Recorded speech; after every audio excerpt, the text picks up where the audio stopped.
I think people just need to audit the main areas of their life and acknowledge that they are making progress. I think we can be way too hard on ourselves. Yeah, 100%. I think that's why what you did first was the smartest thing, which is like, go ahead and audit your 4Fs and determine what areas you have the potential to make gains. Because that's what we're looking for with regards to those fitness, family, freedom, and finances. Go back to an audit of those and say, what areas can you expand on? How do you find the will to fight back against a world that wants to keep you sedated, average, and stuck in place? Join us for the tools and strategies you need to create a life of abundance, discipline, and high achievement. This is the Tactical Empire with Jeff Smith.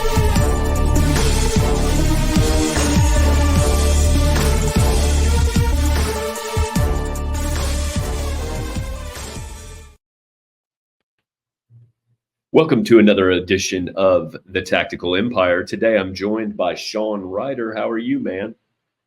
Not much, man. I'm still at the beach. There's a plane flying outside with a banner behind it for iced tea and vodka at Steamy's Oyster Bar tonight at 9 p.m. I will 100% not be there. Well, you know where not to find Sean tonight. There you go. Not at the iced tea and vodka bar. You will find me at the ice cream shop. So I do love me some ice cream. We're going to an ice cream shop every single night while on vacation. I found one that I like. I went old school and got black raspberry ice cream, which is what I always got when I was a kid. And I haven't had it in probably like 22 years, at least 22 years. And it brought back a flood of memories. Very good. If you have not had black raspberry ice cream, I highly suggest you get it. Man, that's a unique flavor. It is. It's purple and it tastes so good. I love it. But like talking about vacations, man, it's kind of cool to, my family sleeps in. I'm still kind of waking up at that 6 a.m. time frame, get my morning stretch routine in, make a coffee, read the Daily Stoic, and then instead of having the cold plunge in the basement like we do at our house, we're only a block away from the beach. So I've been strolling down to the beach and jumping in the ocean, not first thing out of bed, but early in the morning before the sun is nice and hot. So that's been cool. This morning was the first morning that dolphins joined me. So that was fun to see the dolphins going by. Love it, man. Keeping the routine while on vacation. It makes it like I'm keeping the routine, but it like put in perspective like the change that you and Kirsten made in regards to like traveling in an RV and being able to keep some sort of routine for yourself. I know you kind of talked about that being a little struggle that you weren't expecting as much friction with. How has that improved for you? Somewhat. We're trying, but it's still a work in progress. I'm still trying to figure out a routine. We're still moving and traveling a bunch, but it's been a challenge at times, but I've kind of given myself the grace to understand that I'm just going to get in what I can get in on a regular basis and not be so like dogmatically like stringent on a routine necessarily. So it's been fun though. The kids have been more involved in like our regular activities, like my son's wanting to play more. They spend more time outside. So that, I mean, we're spending a tremendous amount of time doing things with them. So which is a little bit different than before when you go to the gym and you have all your own sauna time and all this other shit that we just don't have anymore.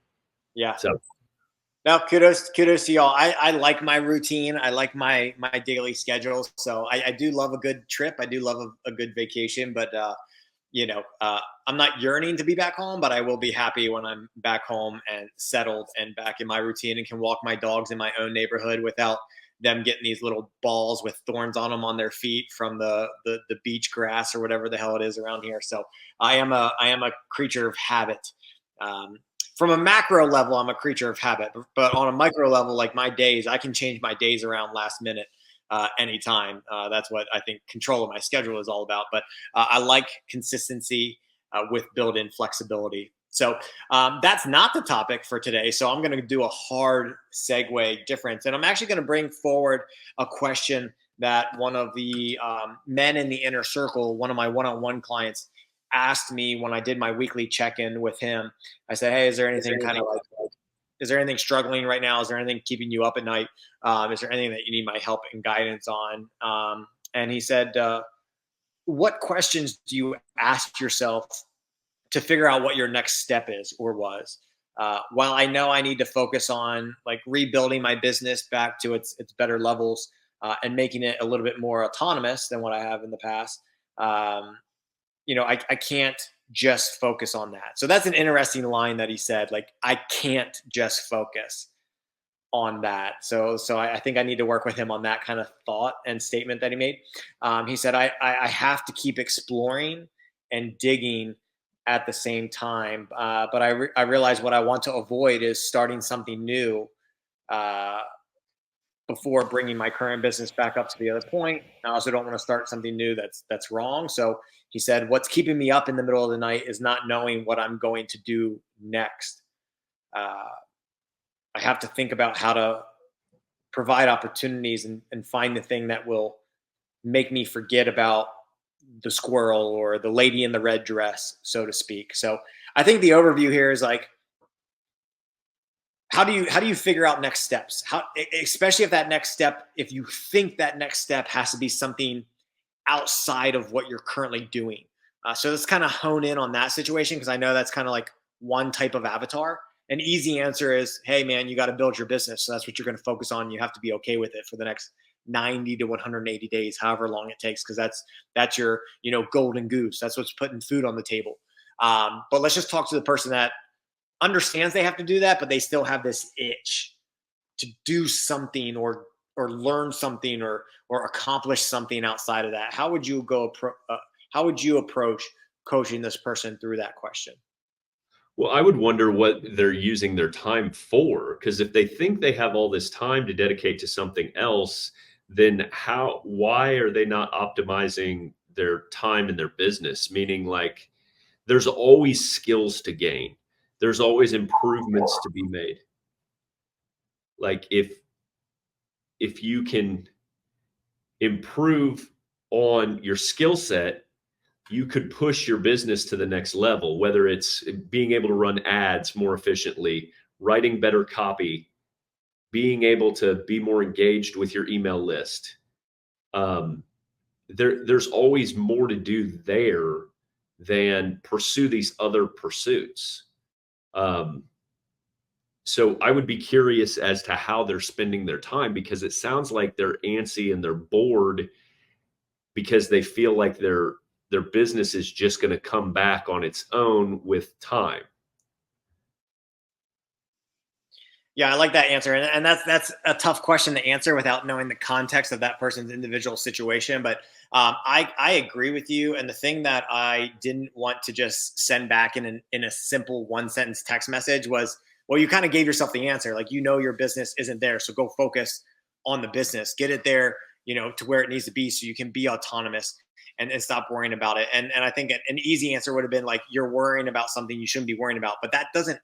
To me, I couldn't say that in a text, because I don't think that was going to help him the way it needed to be. So I kind of broke it down into a couple areas using the exercises that we do in the Tactical Empire. And so I kind of like gave him 5 bullet points. And it was, well, number one, when I'm in that situation, I go back to the 4F audit, because again, this person's in the inner circle. So I'm going to stick to what we focus on, which is family, fitness, finances, and freedom. So go back and audit yourself and give yourself a rating on 1 to 10 on those 3 or on those 4, and see kind of where you lie. And because I think he asked this question in regards to like his finance / freedom endeavors. But usually when someone is spending 90 to 100% of their time focusing on just 1 or 2 areas of the 4 Fs, they're lacking in another one. They're lacking family, they're lacking fitness. And so I would utilize some of that open time that you're discussing about, Jeff, to focus on a little bit on the Fs that he may rate himself lower on, because he's been neglecting those potentially. At the same time, while I'm doing the 4F audit, I'm going to go back to my goals, because if he's in the inner circle, then we created an annual plan. Then we created these things we wanted to accomplish over the year. So I'm going to go back, look where I was at the beginning of the year. Now we're over halfway through the year. I'm going to see where I am and just acknowledge that I've been making progress. Now, a little bit more detail on this person. He just closed on another property last week. So it's kind of funny that he sent me this text because he literally just accomplished something last week. He closed on his third property. And so it's like, dude, you didn't even let that sink in yet. So you have to get better at acknowledging that you're actually making progress when you think that you're potentially not making progress. And I would say if you're buying real estate, that goes into your overarching big goal. And if you're not someone that has the systems or finances set in place to buy a property every week, like some of the other people in the group, you just have to acknowledge that that property is going to come in 90 days. That property is going to come in 4 months, 6 months. I talk about buying the short-term rentals on other podcast episodes. And it's like, look, me and my wife went 6 to 10 months between buying short-term rentals. So if I just sat around bashing myself for not doing anything during that time frame, I probably wouldn't have found the property that we found after that time frame. And so number 3, I kind of slid it in the middle with him. I said I also have to acknowledge that I have and am making progress right now, even if it doesn't feel like it this minute. And that's where I kind of told him, like, hey, you just closed on a property, so make sure that you're acknowledging your gains. And I made a mention here to him also, if the only thing we are proactively trying to improve is your business income, then we're probably avoiding something else.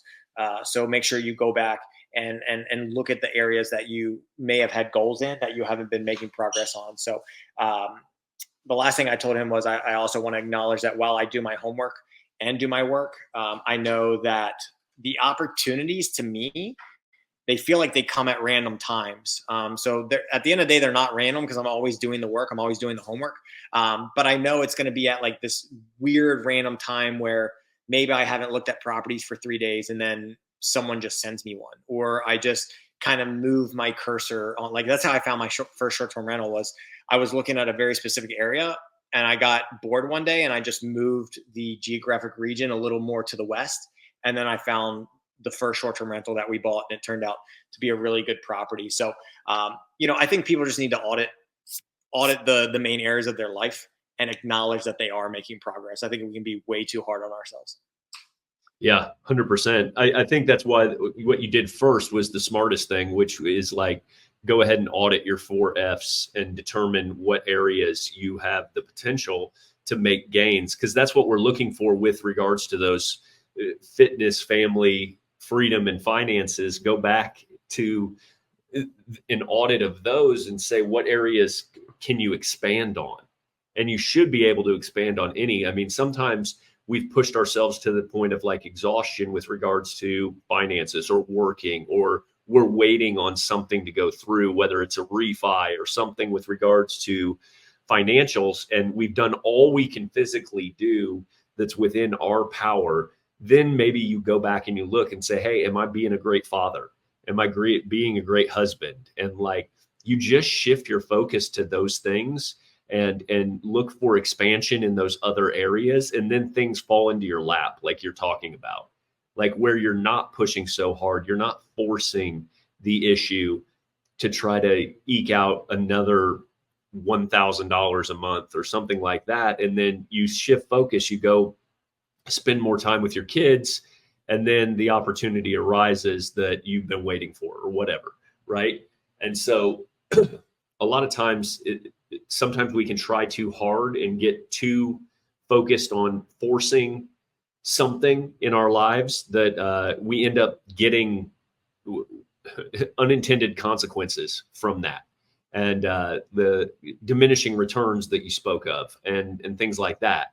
So you work 5 times as hard and make 1 times the money that you should be making. And so then ultimately you're lowering your effective hourly rate and you're diminishing your time spent working for. You're not optimizing the value that you're deriving from each hour that you're spending trading dollars for hours. Yeah, I want the listeners not to skip over that comment about when we kind of push things to the limits and we force things, something's going to break. And I always liken it to, in the CrossFit world, we talked about work capacity.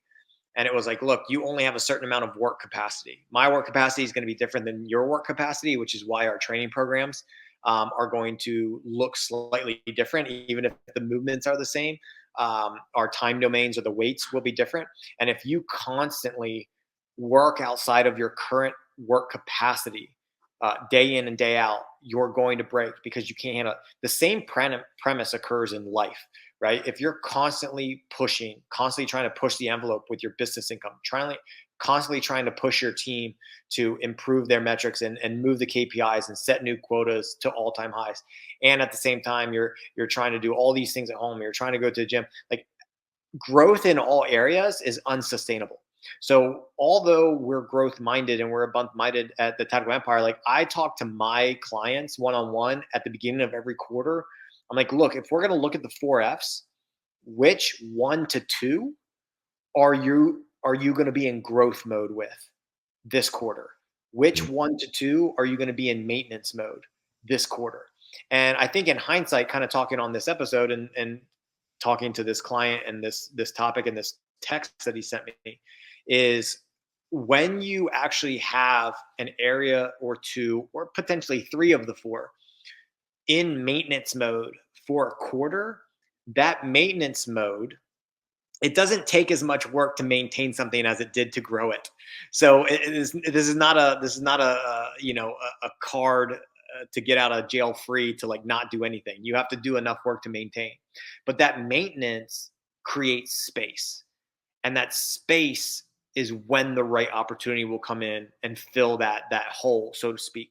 That's when the opportunity is going to provide itself, when you actually have space. And you can only have space if you're not pushing growth in all areas. I think it's impossible to do that. So Jeff, I think we're nailing it on the head here with audit in the main areas of life. Go back to your goals, acknowledge the gains that you've made. And at the same time, recognize that we can't just be constantly progressing 24/7. Progress comes over a timeline. And 24 hours or 7 days in 1 week is not a long enough timeline. You cannot judge yourself on what you do just this week. Yes, we want to make wins this week. In the inner circle on Fridays, we talk about wins. Some of my answers, some of my comments that I comment on that win post, because I'm a coach, but I'm going to comment on it. I will literally say, this is the only one thing I did this week. Or I think last week it was a very low key week. We just kind of got ready for vacation. Nothing really happened with any of my projects. The closing on the sale of one of my short-term rentals got pushed to next week. Like, that was nothing sexy happened last week. It actually was things that made me frustrated, right? Like, I wanted to close on that and it's still this week. Like, we still have not closed on that property because the person buying it is using money that needed to be wired from a different bank. And we all know that the banks don't move quickly. And so it's just been pushed and pushed and pushed. And I'm getting frustrated with it, but it's out of my control. When you do if there can be progress made with something that's in your control, then yeah, take that action. But if you're not able to take action, then it's, how can I improve myself mentally right now? How can I create space? And guys, this is not something we talk about much, is like, how can you rest? Like, there is a period of rest. You're not going to probably rest for a whole quarter. Like, you can rest for a day. You can rest for 3 days. You can rest for a week if you need it, depending on how bad you've been pushing and if you're on the verge of burnout or breaking down. So I appreciate the awareness. I appreciate the question. But if we're trying to make, I'm talking to the men in the inner circle, if we're trying to make mentally tough men don't verbally beat themselves up because they're not doing something new. They're not doing more. I want you to be okay with taking life and reaching your goals at the pace in which you've been doing. And I'm speaking to that man individually as well, because I'm going to share this episode with him. Jeff. I love it, man. I love it. I think the retrospective is good because, I mean, you as a coach for him have to understand that, like, hey, if you added an investment property in the last quarter, just keep on doing that. And then, like, guess what?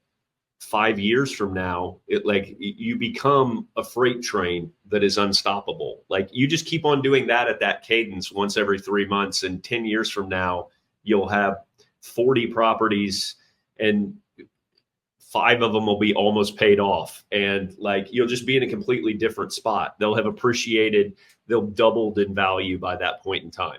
Like, so, I mean, while it feels slow in the micro level of kind of what have I done lately, the macro level of it is what creates the compound effect and the major changes that are going to happen in their lives.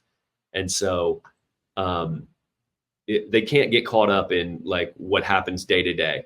And because ultimately that's what leads you to bad decisions. That's what leads you to selling things too early. That's what leads you to dumping your investments because the reward doesn't feel like it's going to be there. And so you have to have that patience while being aggressive, right? And so I think that's a vital part of it that people need to understand, and just breathe and look for your next property or whatever, right? And continue to push on your business. I mean, I would challenge that same person to be like, I think there's probably more you could do in your business to make it recover faster. If you're thinking it's recovering, there's probably ways you could provide either better leadership, better resources, better skill sets. And like, sometimes people just get burnt out on what they're doing, and they're like, okay, my role is this. I'm not going to go in and jam up anybody else's role. But ultimately, at the end of the day, you can sharpen your tool belt, sharpen your tools in some form or fashion. Even if you think that you're doing everything you can be doing, there's other angles. There's different things to look into. There's communicating with your fucking customers more. Like, just the simple stuff. Like, we all have huge lead lists full of contacts. And usually we're just like, I'm just going to go home for the day. But I mean, if you think you've done everything, when was the last time you emailed your lost leads list or did a client reactivation campaign or whatever it is? I mean, most of us could go out and mine for dollars at any given point in time. And we just don't want to do it because other things are more exciting to us at the moment, rather than doing the mundane stuff that's actually going to be low-hanging fruit, that's going to provide cash this week. I mean, I see it all the time in businesses. They would rather go out and buy the next short-term rental than to focus on their clients or their contact list that's 3,500 people that they could just go send something out. I'm looking for 5 people and make $2,500 that day. And so like, sometimes it's just the simplicity of overlooking the work that should be done versus the work that you want to do. Well, you guys heard it here first. If you need to, go back and listen to this episode again, whether that's speeding it up or slowing it down, take some notes and do the exercises. Jeff, I appreciate your insight. I will send this episode to that client, and hopefully all the other guys in the inner circle and our expanded audience has value from this episode. Send the people out. All right, guys, follow us on YouTube, like and subscribe. Come into the Tactical Empire community. It's a free group on Facebook. Follow us on Instagram. Sean and I will be happy to talk to you guys about anything, infinite banking, real estate investing, all of the different things that we discuss, freedom, family, finances, fitness, whatever. Hit us up. Have a great week. Kick ass. And we'll talk to you soon.